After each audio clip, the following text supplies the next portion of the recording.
The Wind in the Willows. Written by Kenneth Grahame. Narrated by Michael Lyons. Copyright 2024 by Anthony Pica Productions LLC.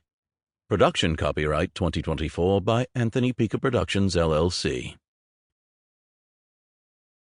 1. The Riverbank. The mole had been working very hard all the morning, spring cleaning his little home. First with brooms, then with dusters, then on ladders and steps and chairs, with a brush and a pail of whitewash, till he had dust in his throat and eyes, and splashes of whitewash all over his black fur, and an aching back and weary arms. Spring was moving in the air above and in the earth below and around him, penetrating even his dark and lowly little house with its spirit of divine discontent and longing. It was small wonder, then, that he suddenly flung down his brush on the floor, said, "Bother," and "Oh, blow," and also, "Hang spring cleaning," and bolted out of the house without even waiting to put on his coat. Something up above was calling him imperiously, and he made for the steep little tunnel which answered in his case to the gravelled carriage drive owned by animals whose residences are nearer to the sun and air.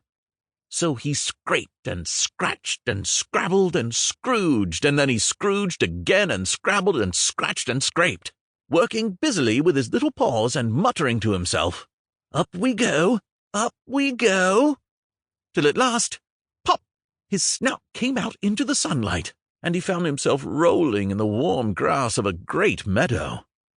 "This is fine," he said to himself. "This is better than whitewashing."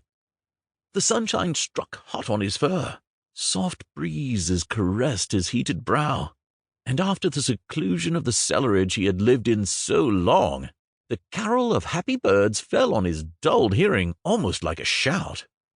Jumping off all his 4 legs at once, in the joy of living and the delight of spring without its cleaning, he pursued his way across the meadow till he reached the hedge on the further side. "Hold up," said an elderly rabbit at the gap. "Sixpence for the privilege of passing by the private road."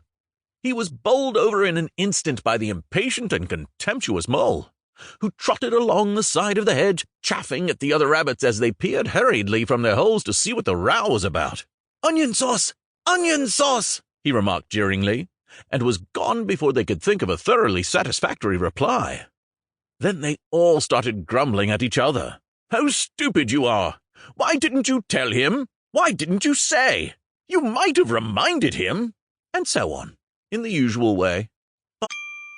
Sample complete. Ready to continue?